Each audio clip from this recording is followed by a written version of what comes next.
大家好，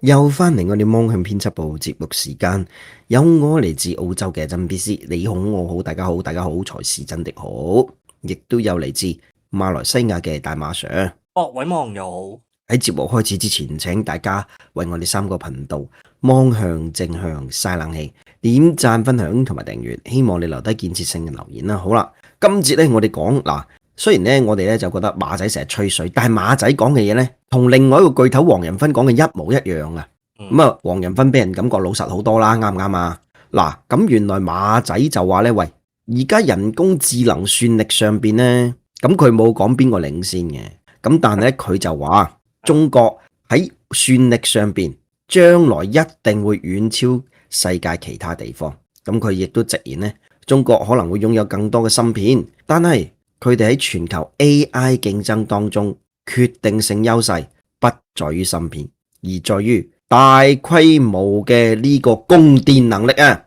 嗱，呢樣嘢呢，亦都係中國最耍家啊！咁當然係話咩委內瑞拉啊，等陣伊朗打你啊！喂，有少少常識得唔得啊？其實而家中國啲 AI 咧好多係可再生能源嘅，係嘛？係有成本嘅優勢。呢個黃仁勳都講過啊，嗱，Business Insider 就訪問咗佢，佢就話咧，中國將擁有比其他國家更加多嘅電力，亦都可能擁有更多嘅芯片。從當前發展趨勢嚟講，中國喺 AI 運算力上邊咧，將會遠遠超過其他國家。咁佢都認為啊，中國喺 AI 競爭當中決定性優勢咧，在於佢哋大規模嘅供電能力。咁佢估計到2026年，中國嘅發電量可能達到美國3倍，呢個好似之前係計過，係差唔多啦，咁反正係比美國強啦，咁從而呢係具備支撐高耗能 AI 數據中心嘅呢啲能力嘅。佢講嘅嘢就同黃仁勳，喂，你揞住佢呢，你以為黃仁勳講緊嘅？當然馬仔都科技巨頭啦，係嘅，佢有啲嘢吹水，但係呢樣嘢呢，其實好多西方專家都講過嘅。咁電力生產係擴大 AI 系統規模嘅呢個限制嘅因素。咁馬仔亦都表示而家咧大家都低估咗電力供應嘅難度。其實我好想幫佢補句，尤其是台灣地區，係嘛？佢唔係低估，佢根本佢有難度，佢唔認添啊！直接係嘛？佢直接唔認係咩啊？有咩難度啊？停電等缺電係嘛？覺得只要支持到台積電嘅生產嘅話，就唔當係一個問題嚟嘅。但係佢冇諗長遠咯，所以嗰啲反核電啊咩嗰啲啊推到盡咯，推到盡。咁隨住算力嘅呢個需求快速增加，咁能源供應同埋數據嘅基礎設施呢，而家逐步咁樣取代芯片同埋算法。都係嗰句話嗱，你有好勁嘅芯片啦，好勁嘅呢啲係設備啦吓，你冇電行到先，或者唔夠電點行先，啱唔啱啊？黃仁勳佢就係講過你，暗示你民進黨當局你唔要核電啊，好大鑊噶。咁原來呢，而家佢哋就覺得能源供應同埋數據基建呢，而家逐步取代芯片同埋算法，成為係制約住 AI 規模化發展嘅關鍵因素。咁全球多間企業呢，競相咁樣建設 AI 嘅大數據中心，而呢啲設備呢，呢啲設施啦，往往需要係相當於一座小型城市甚至中型城市嘅電力供應嘅。你冇話啦，台灣地區嗰啲乜，佢南部嗰啲小城市，但係好搞笑，佢其實咧佢好多電係南部去，但係啲電網唔得。呢個亦都係美國一個問題好啦，咁高盛咧亦都發布咗份報告，就話中國而家咧的確咧喺電力係領先美國噶。咁電力短缺亦都會拖慢美國 AI 競爭當中嘅進展嘅。咁由於 AI 需要巨大嘅電力損耗嘅噃，咁穩定並且充足嘅電力供應，記住穩定並且充足呢個咧就應該發中民進黨當局穩定，即係唔好成 Q 日停電啦，大哥啱唔啱啊？咩啊？停電唔等缺電？咁係嗱，你講啱，佢保住台積電就得噶啦，佢唔諗咁多嘅，啲民眾佢唔。但係你好啦，如果要之後要一個大嘅發展啦，你而家嘅供應咧，電供嗰啲係真係唔得嘅。係嘅，呢個事實嚟，好啦，咁當然啦，呢個電力咁大嘅話咧，咁可能有樽頸位。咁高盛嘅報告亦都話，由於 AI 需求咁大嘅電量啦，但係美國佢嘅電力基建咧，難以喺短期內解決呢個問題，因為你知基建唔係話起就起，除非中國基建狂魔嗰種啫。咁報告亦都話喺美國電網承受日益加大嘅壓力嘅時候，其實中國一直穩步擴大佢哋能源嘅產能。咁根據高盛嘅預測，2030年呢，中國可能係擁有400吉瓦嘅備用電力嘅容量。咁呢個規模呢，係全球數據中心當前電力需求總量嘅3倍幾，即係全球加埋呢都係佢1/3。咁中國真係好勁喎呢樣嘢。咁高盛亦都認為啊，佢哋預計中國嘅富餘電力容量將會持續保持充足，滿足數據中心嘅電力需求嘅增長，同時咧亦都支撐其他行業嘅迅速發展。咁馬斯克之前咧，其實咧阿芬哥黃仁勳都講過嘅，咁就話咧英偉達嘅 CEO 亦都講過嘅，就話咧喂，而家 AI 競爭當中重要嘅係咩啊？就係大規模嘅基建，起基建速度主要就係指咧電力供應。咁佢就話咧，都話佢客氣啫。喂，呢個應該就唔係客氣嘅，呢個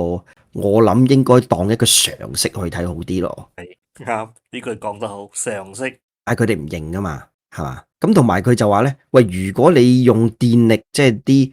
呢個方法咧，去令到你嘅算力保持係穩定並且係高水平發展咧，其實等於變相解決芯片嘅問題嘅。當我相信芯片咧，佢都會解決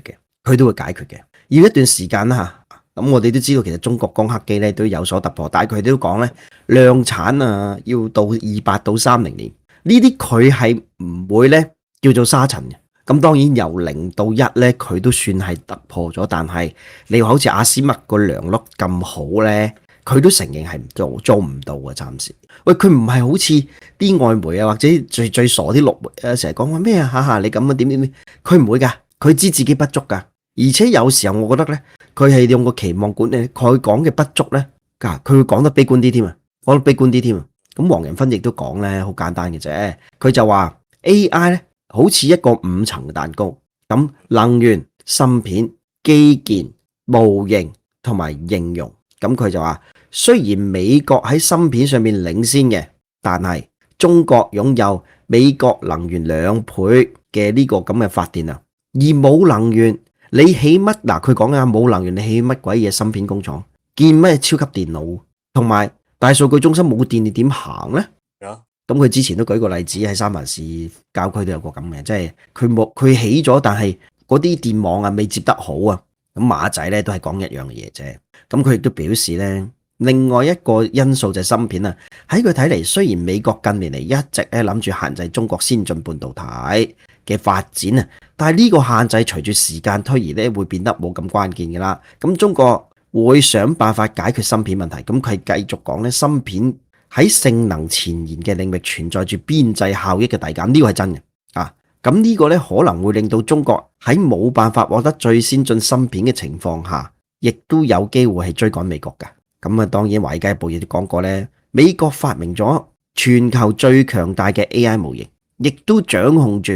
全球最強大 AI 模型，咁其實都係有爭議噶，講真啊，呢個咁啊當佢係啦吓，咁亦都係咧係掌握住最先進芯片，咁呢個就冇爭議嘅。但係中國手中嘅王牌就係擁有世界上最大規模嘅電網，10年到24年，中國發電量嘅增長係超過世界其他地區嘅總和，24年嘅發電量係美國2倍幾，所以佢話喂，其實3倍咧，其實好容易超越嘅咋，呢個唔係咩遙遠夢想嚟嘅咋。咁一啲中國嘅數據中心咧，而家嘅電費咧係連美國嘅一半都唔使啊！咁美國嘅一啲科技公司咧而家咧亦都幫我哋數據中心建設自己發電廠。咁但係咧蓄電池咧又係中國個，所以佢哋好驚，係嘛？咁美國總統特朗普亦都承諾將會同係中國展開電力建設競爭。咁白宮發言亦都表示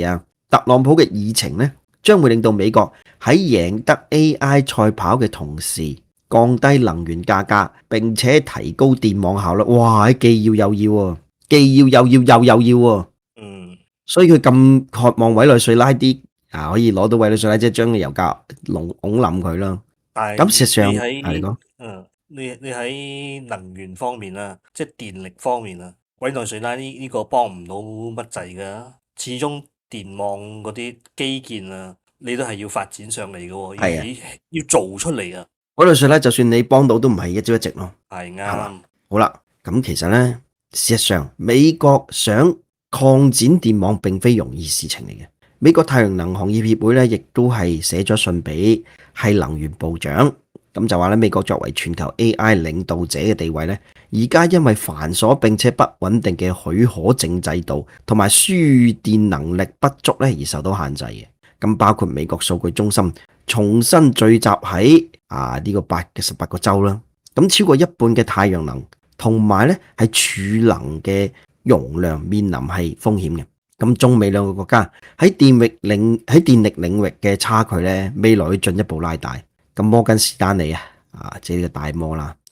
咁亦都係預測咧25年到28年期間，美國嘅數據中心嘅電力缺口咧，預計會達到44吉瓦。咁美國大量能源發電項目咧，而家排住隊諗住接入電網噶。咁佢嘅規模相當於截止到2024年底，佢哋國家裝機容量接近2倍。咁其實已經咧係成為咗發展關鍵嘅一個係叫樽頸位嘅。咁呢個係困難嘅。黃仁勳都講啱嘅，咁馬仔今次都講得啱嘅，即係你冇電啦即係你話我有芯片，但係你啲機器都要行噶，係嘛，都要行噶嗱。咁另外咧，成本競爭力亦係一個非常可怕咁咧，原來中國工業電價咧大概係0.088美金每度，好明顯係低過好多發達國家噶。咁長期合約嘅保障咧，喺呢個叫做咧記得以前咧咪將東數西算即係內蒙古等等嘅能源大省咧，就係呢個中國數據中心提供係具有競爭力嘅電價合約，因為內蒙古佢好多資源噶嘛，咁甚至咧低到係0.03美金每度電啫，咁樣咧需要海量電力嘅 AI 訓練係至關重要嘅。咁中國亦都通過咧佢國家戰略啦，所以你話咩？哎呀，你共產黨咧起嗰啲嘢冇遠見大白象喂，其實佢先至有遠見阿蕭之前中歐班列你就話，習近平呢條友唔識嘢，咁都起咁樣咧，你知唔知幾貴嗰啲咁嘅嘢？結果咧後嚟咧紅海出事咧，佢就知有用咁當然呢啲就係成日大陸講嘅格局兩個字咧，咁國家領導人同呢啲叫做網台主持都係有出區別嘅，包括我哋咧嘅格局可能都唔夠大嘅好啦，咁中國通過國家戰略咧，亦都解決咗係算力需求在東部，因為發達地區啦咁咧能源供應在西部嘅矛盾，咁能源嘅樞紐化咧就係利用西部充足嘅陽光啦，同埋風啦、水啦等等綠色能源，直接喺能源產地建設大規模嘅數據中心嘅集群嘅。咁基建嘅呢個設施嘅係電腦啦。咁其實中國咧亦都擁有全球先進嘅特高壓輸電技術，即係 UHV。咁咧輸電嘅損耗咧極低嘅，咁將咧係西部電力穩定咁輸送到係需求終端嘅東部。喂，你諗下中國大陸幾大咁遠都唔會出咁多岔子你睇你哋台灣地區，台灣島個豆腐潤咁細啫結果咧南部嗰啲嘢咧都去到即係整下冇 Q 咗佢啲電停咗都有。有好多嗰啲古靈精怪嗰啲所謂藉口咧，有咩小動物呢個真係好黐線嗰啲真係聽到你都笑啦大佬。聽到覺得係你無知咋，你喺東森仲話咩制憲啲咁嘅嘢？喂，你係一個正宗嘅媒體，唔好心唔好講乜嘢都網傳啲嘢得唔得咁當然我相信佢收咗民進黨錢啦，因為佢要撥款嗰啲嘢啦。咁 AI 數據中心亦都被稱為不冒煙嘅工廠，咁咧佢嘅耗能亦都引發咗環保嘅擔憂。咁中國而家就利用佢綠色能源嘅優勢咧，咁就係咧令到佢 AI 算力向上行噶。咁綠色電力佔比咧都幾高下噶。咁中國新增嘅光伏啦，同埋係風電裝機容量咧，佔全球60%以上。咁 AI 算力咧，而家咧快速向綠色電力驅動類型轉型噶。咁算力嘅協調咧，亦都非常強勁。咁發展虛擬電廠啦，同埋咧就係儲能技術咧，令到 AI 數據中心參與電力嘅呢個係呢個調峰咁咧實現算力同電網嘅智能化協同，同時降低全國成本嘅。咁當然啦中國咧亦都具備從發電、輸電數據中心建設咧就係到咧呢個 AI 應用開發嘅全產業鏈嘅能力。咁設備自主化啦，咁擁有全套特高壓設備同埋咧高效嘅液冷服務器嘅呢個技術嘅，能夠快速大規模咁部署超大型嘅數據中心嗱。咁咧仲有政策嘅呢個嘅係執行力啦，能夠通過國家政策引導，好似咧人工智能加能源意見呢個咁嘅政策啦，喺短期內完成跨區域同埋跨部門嘅呢個資源協調嘅，亦都避免咗部分國家喺擴建電網時經常出現嘅環評啦、徵地啦同埋行政審批嗰啲係架床疊屋嘅嘢㗎。咁當然啦，雖然咧美國呢個西媒咧呢個大摩都講嘅，雖然美國喺尖端晶片即係硬件同埋算力即係佢嘅演嗰個係叫做模型啦，咁都係仲係有優勢，但係呢個中國依託住充足嘅電力供應，仲有極高嘅能源性價比，同埋咧特高壓嘅基建咧咁亦都係建構咗支撐 AI 長期演進嘅呢個強大嘅底座嘅 foundation。咁正如業界所講啦，硬件樽頸位，喂，其實呢個講啱嘅喎，呢個就係啲台灣嗰啲成日講，整到你幾時整兩納米啊？其實佢用第二種突破㗎咋，即係佢哋咧就學咗西方嗰套路，佢永遠死路一條，唔好講死路，即係佢知道咁，但係光刻機其實中國都研究緊第二條路，唔用 LLP 整咁呢個即係如果你記住，如果按照佢自己好似西方條思路咧，你一定要用最先進啲晶片先可以上到，係咪？DeepSeek咪同你講唔係咯，係嘛？喂，我哋中國人咧成日都講咧，係咪呢啲唔得嘅話咪咩咯？人係生噶嘛，嗱呢樣嘢我覺得西方就比較死板啲嘅，即係我死咁突破咪得咯。嗱，台灣佬去跟咗佢啦，就話咩巴閉，做咩唔整到2納米出嚟？如果整到嗰日你就完全冇利用價值噶啦，傻仔咁其實正如業界講咧，硬件即係芯片嘅馬仔講到一樣，佢嘅樽頸可以通過時間去解決嘅，而電力嘅樽頸往往受制於係物理設備同埋係文化上嘅制度。咁如果你係覺得我要咩按時下班嘅，咁你如果堅持呢個咧，咁我相信都唔係咁容易。咁中國咧喺呢個領域咧係具備深厚嘅護城河嘅。好，咁今次嚟到呢度先啦，多謝各位，再見。再見。